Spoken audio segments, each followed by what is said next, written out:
Welcome everyone, I'm the captain, Ross Memphis Pamler. With me as always is my friend and the co-host, the president, Lawrence Gervais. We're broadcasting from Calgary, Region 3 of the Métis Nation of Alberta, part of the historic Métis Nation homeland. We would also like to acknowledge these lands are the traditional territories of the Blackfoot Confederacy, Siksika, Kainai, Piikani, Tsuut'ina, and Stoney Nakoda, with whom we share this land on the basis of our historical and ongoing relationships. We would like to thank all of our First Nation friends, Métis settlements, and to all of our Métis brothers and sisters and families. We'd like to give thanks to our elders for their guidance and to Mother Earth for the time she allows us to be here and use and share her bounty. And now, folks, from the captain and the president, let's get the wheel squeaking.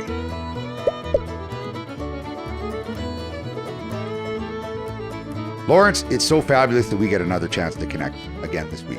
There's been so much that's happened in this last week. Before we jump into the things like the election that's going to be coming up in an awful hurry and the vaccinations that we're being still challenged with, there's a whole bunch of things I wanted to jump to. Patosh that's coming up. Let's talk a little bit about Métis Crossing and the annual General Assembly. Give us a little update. Lord knows I wanted to be there. They were honoring our Aboriginal veterans, and my father was up there. But I didn't get a chance just to do some business and music commitments. But can you take us through it?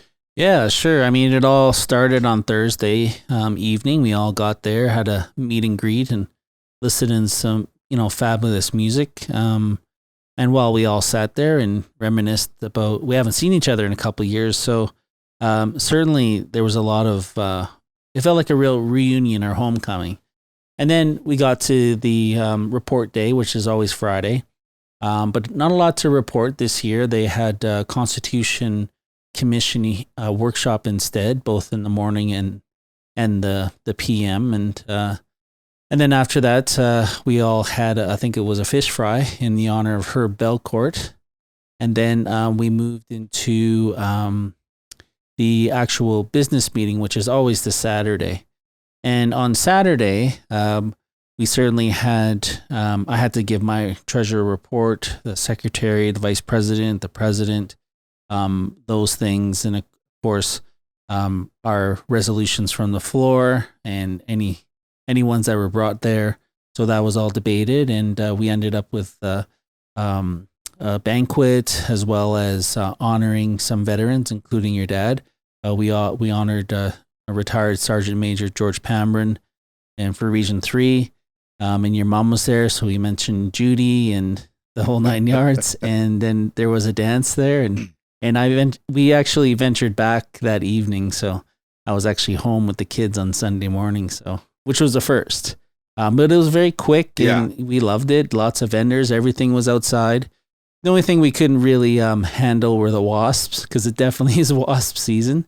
My driver Joe Pimlott, who's the president here in Calgary, and he's allergic to bees, got stung. So we were kind of wondering if he would be okay, but he had his EpiPen close to him. So just in case, he didn't want to use it way out there. But certainly he was fine. His arm kind of swelled up a bit, but yeah, some of them got pretty rough there on the bites. Yeah. It's funny because I think I might have mentioned one of the shows, but I got bit probably, I think it was about 3 weeks ago, right on the inside of my guitar finger, and this hand swole up. And then about a week later, and it probably took about 5 days before it went down, I managed to pinch my hand here. Let me tell you, this little thing's gotten beaten up pretty hard especially when you're a guitar player. And so I feel for Joe for getting bit, but it sounds like it was wonderful. And this was the unveiling of the Indigenous and Métis veteran monument. Yes, yeah, absolutely. Right? We went all the way back to even the Battle of Grand Coteau, to the Battle of certainly the sorry, I can't even talk today.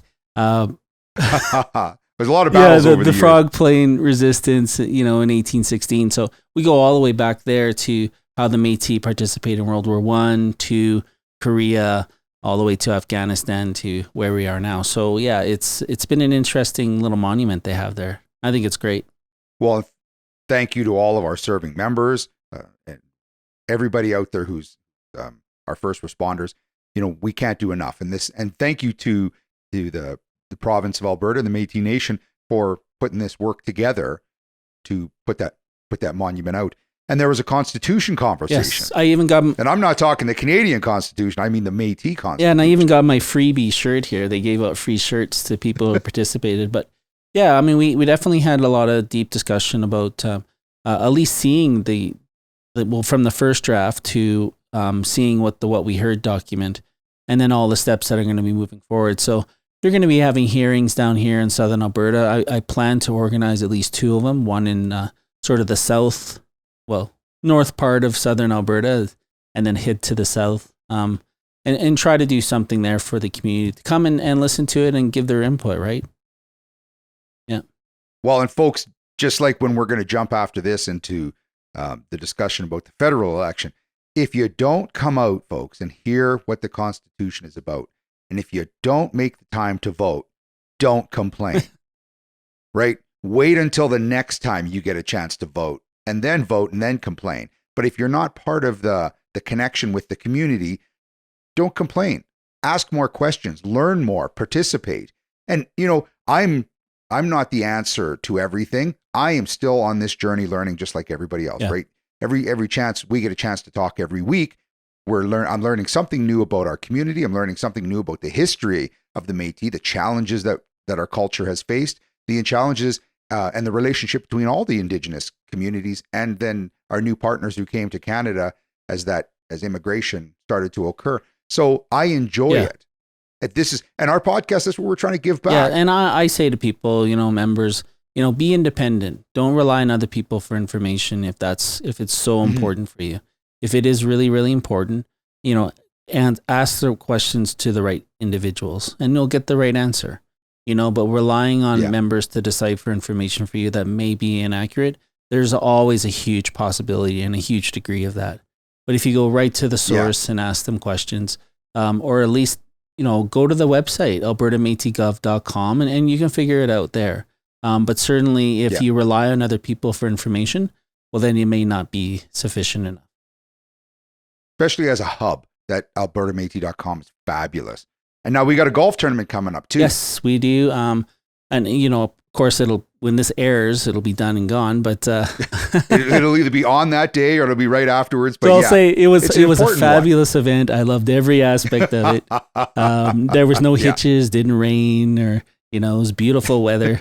But no, you probably hit the longest shots you've ever hit in your life. I think you probably put in a 50. Oh, a hole in one too. Yeah. Yeah, that hole in one was awesome. Okay. Yeah. 1 or 2 hole in ones, No, I mean, it's just another chance for us to get together and, sort of, honor, Marlene Lanz's role here in Southern Alberta. I mean, she was here since the 80s, and unfortunately passed in 2018. But certainly her memory lives on in the family, and we all recognize her. She was a strong leader, a strong woman. She definitely held you accountable as an individual or member or as a leader, and that was just her way. And certainly we all miss her, and this is just one way that we can honor the family. Any of the proceeds that we go above and extra are going to be donated, in memory of Marlene Lanz, to a charity or a significant donation to a place in her honor. So the family kind of does the choosing, right? So yeah. I know youth has, played a very strong role in her, where she wanted to ensure that the elders connected with the youth in our community. So that's fabulous.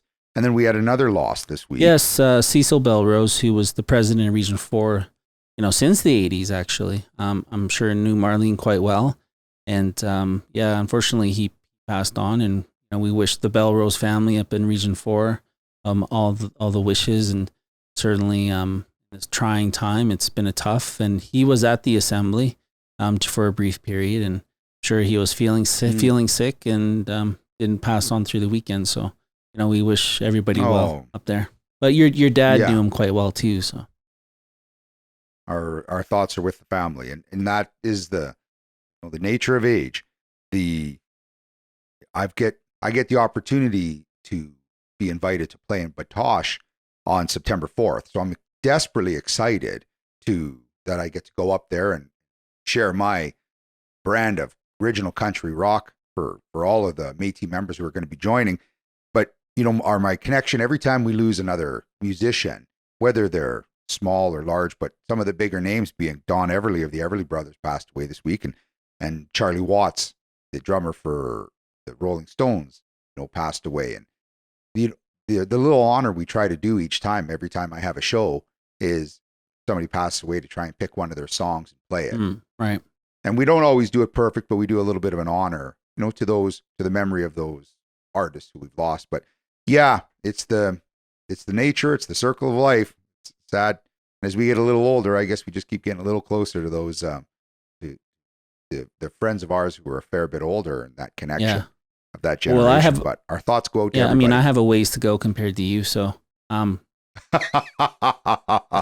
I do live a pretty fast lifestyle, but I think it's the fact that aren't you a month older than me? No. So aren't you closer? No. Oh, is it younger? 2 years younger than you, 3 years younger. Yeah.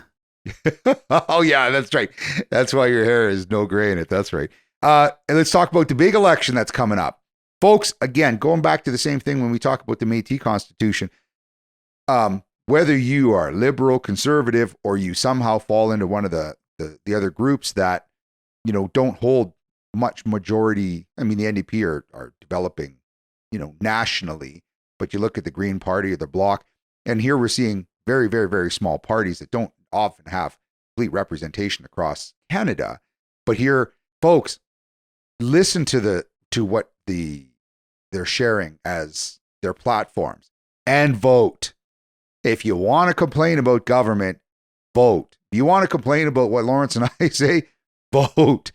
Unfortunately, you can't really change me because I'm not elected. But, Lawrence, I think you're doing those things of this. You're putting yourself out there in our comments and conversation from a Métis perspective that allow people then to question us. But I think, we try to come from a very level-headed approach. And folks, get out there and vote. Yeah, and if it seems like your vote doesn't count here in Western Canada, that's not the case. And I wouldn't promote people not to head to the polls. But certainly, people's viewpoint, telling people, the election ends when they start counting the ballots, sort of west of Ontario. But no, that doesn't necessarily mean the case, because we do have MPs that are here representing certain parties that we certainly have to understand that. And our vote. Your vote does count. Your vote. Yeah. And you're right. But if they don't know that we remain strong in this province and that we're committed to voting, we don't do the service of voting. And folks, they're all around the world. There's every different type of government, and they all have problems. But your choice is to be part of the solution. And when you really get frustrated, run for office. Yeah. Right? Run to try and make change. Put yourself out there. But when you put yourself out there for the last election, Lawrence, that's a big commitment. And you're in the public eye. Again, you throw out at me all the time how many LinkedIn followers you have, and I am so far behind that. But that's how you connect. That's your responsibility to ensure that people can get in touch with you. I mean, I hope I'm never just a checkbox that people can engage me on LinkedIn. Send me a message. I try my best to respond to every one of them. Yeah. There's lots of posts that you put up, especially everything that's happening for our province. Yeah. So no, I mean, the spammers I kind of ignore, but that's just life. I ignore them everywhere. Yes, which is, folks, here's one of those things as we jump into, and I wasn't going to get to that right away, but spammers and cons and fakes. A friend of mine recently got a phone call it was from the US. They were asking about some of his recent credit card purchases, and they knew some of them. And sometimes, they can find that information out online. And they almost tricked him. And they said, yeah, you recently made these purchases. So he's thinking, oh yeah, well, this must be my credit card agency. And they said, can you verify your name? Well, what they were trying to do was get him to say what his name was. And all of a sudden it triggered. Well, this wasn't a Canadian number. It wasn't. And they were asking for information that they shouldn't have to ask for. So he said, I'm going to hang up right now, and I'm calling the number on the back of my card. And then they hung up. So there's sophisticated different scams out there. Folks, you can always hang up and call back. Every government agency says, if it's bad enough, something we need to reach you, they will send you a letter. But I've had lots of people who have come up to me saying, oh, they're on the phone right now and I need to go send money by Western Union. and they get that fear in you. They've developed the technique to figure out what's going to trigger you to have this fear. So that's one of the other ones, is the Western Union one. And then definitely, if it's an email that you don't know where it's from, don't open it, folks. Yeah. Just, if it's real important, the government says you've got to read this letter, they'll mail it to you. Yeah. Because if that's the case, and never just click on links, say that if one of them says, click on this link to see your CRA, your Canada Revenue Agency letter, don't. Delete it. Go to the site that you have or can find properly on your computer and log in and look for the letter. So don't get caught in those traps. Yeah. You know what I normally do is I look at the email. You when you reply all, you'll see this garbled up email. If it doesn't look legit, yeah, it probably isn't, right? Use your spidey sense. Yeah. And don't. Yeah, use your spidey sense. Don't respond to it. Type thing. No. And don't respond either. Don't send them back an email that says, stop emailing me. Because as soon as you do that, they know that they've actually connected with somebody. Yeah. Oh, there's somebody actually there. Let's try a different scam, right? Until they try and figure out one that works. Let's jump into the world of vaccinations. You know, it's too often, Lawrence, here on the show, we're constantly saying to people, folks, you have to do this, you have to do this. You know, I don't always want to be that person who's holding the ruler to slap people's hands, but coming up pretty soon, if you want to go see a Flames or an Oilers game, you have to prove vaccination. Now, I don't exactly know how our government is going to enact a perfect system for proving that you are vaccinated. Don't know what it's going to be. I don't know the passport that's going to be there, but this is coming down the pipe, right? That if you're not double vaccinated, at least, then you're not going to be attending a lot of these things. And so, folks, when you look at the high numbers of people that will actually end up in our hospitals, they tend to be people who aren't vaccinated. Yeah, for sure. And I think it was, even the ones that, are in ICU, they did a study of that, and it's very, very low percentage of the ones who've been double vaccinated compared to the population of like 3 and 4 million people that have had it already. It's just, it does get we know the vaccine is working, certainly for the higher health issues, but that, that very small percentage of those people who've been doubly vaxxed and getting sick, certainly, it's not going to lead to any significant fatality. And that's what they're saying. Well, they do seem to suggest too that if we continue to do the work up as we're doing up here, we're not seeing the high hospitalizations that the United States is seeing. And it's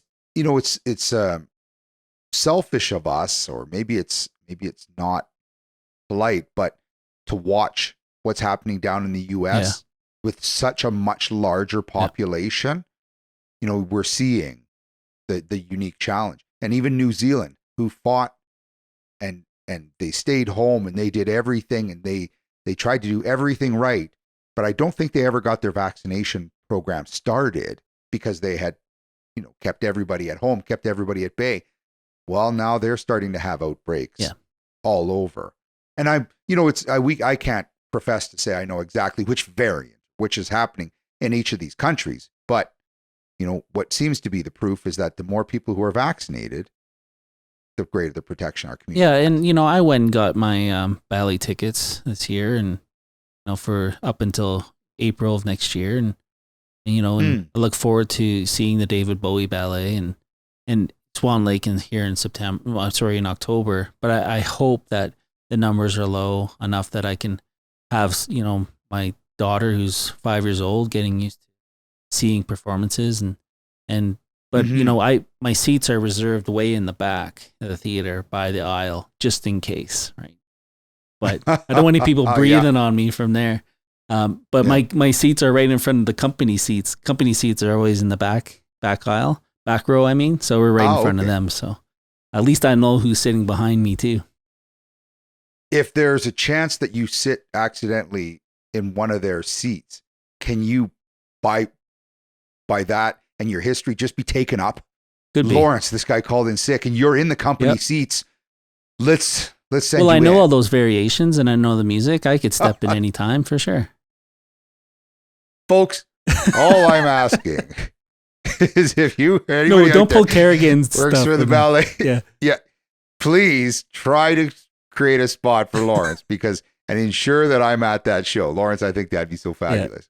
I'll just And ask the director or whoever's on the side, in the wings, just say, how many counts do I have? And just go out there and do my thing and come back, right? But And I get a chance to laugh and throw it back at you because of the fact that you've seen me on those last episodes that we were shooting for TELUS of me trying to do the Métis jigging. And I have no idea.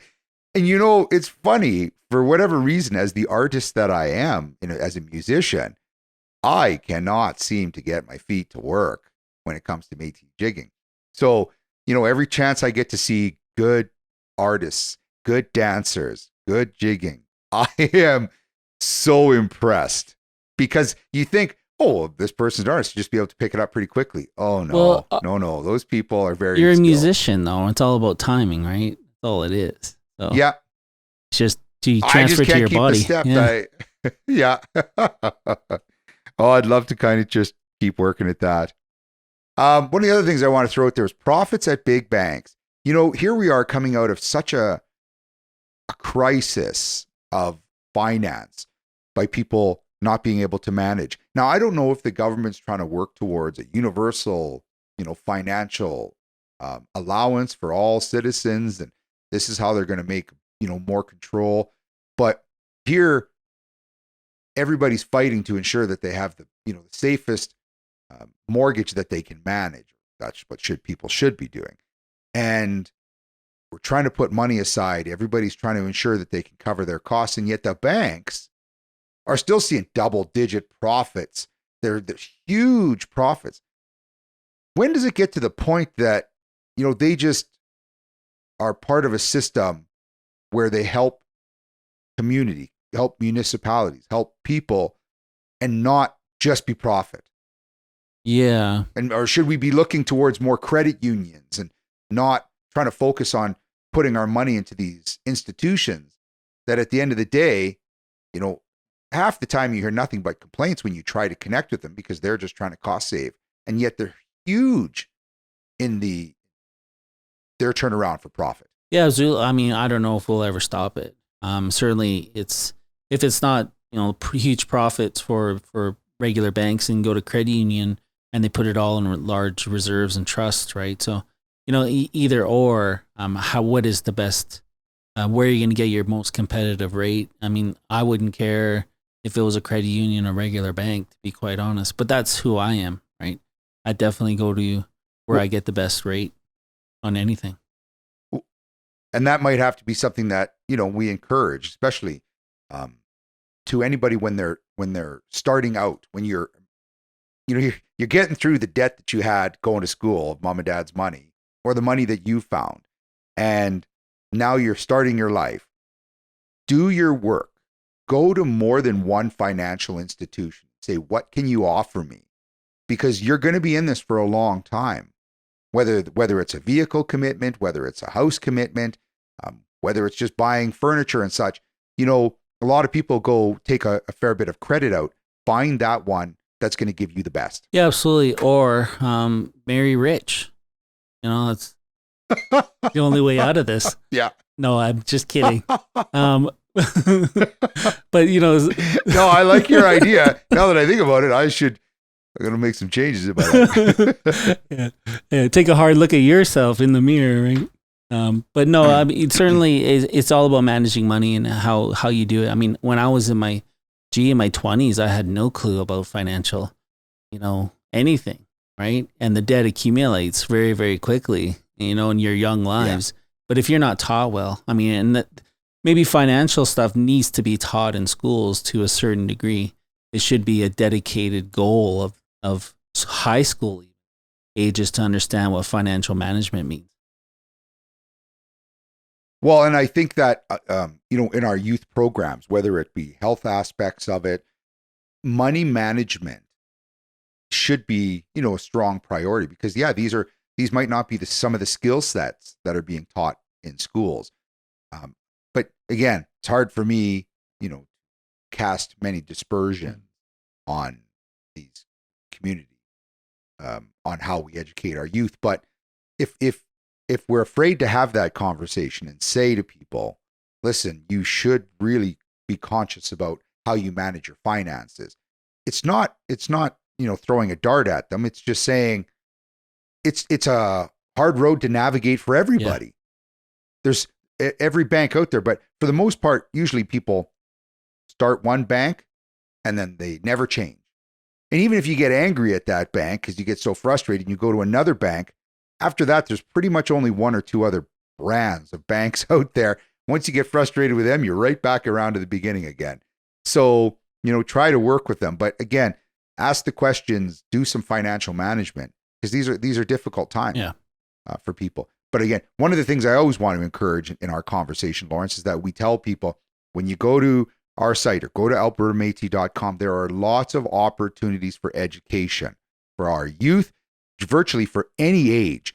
And you can, there's so many institutions now that our Métis communities connected with that you can get tremendous funding opportunities for education. Yeah. I mean, banks aren't going to go into high schools to teach, right? It's up to us as community organizations to do that. The way I look at it. Actually, that's absolutely fabulous. That's a really important point. So, and folks, when you have more of those questions, please make sure you click on that little red box at the bottom that says subscribe. Follow us on our YouTube. Click on us. Ensure you keep emailing us, tsw@metis3.org. We always appreciate the conversation. Lawrence, anything you want to give a shout out to as we finish? No, I want to wish everybody a safe fall. I know school is coming back.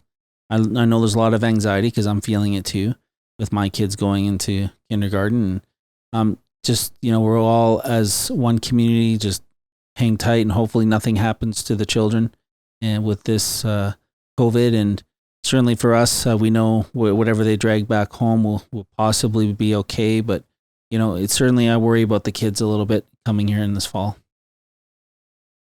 Yeah. And folks, when you feel the need, and I tell this to everybody, if I'm talking to somebody and they walk into a room and they're wearing a mask, that's fine. Doesn't bother me. If you feel the need, and I think we're going to start seeing that occurs a lot more, especially within our schools, because they're the sort of early template of putting more people together, that if the school requires it and if you're required to it, nobody's going to judge you. Nobody's going to, make any comments. Yeah, and us who have 11 and under kids at home and who are going to school, we probably will have to wear masks. I mean, I might have to do that just as a precaution that I'm not going to be transmitting anything from them to me to whoever, right? So, we want to curb that chain a bit. So, thank you, folks.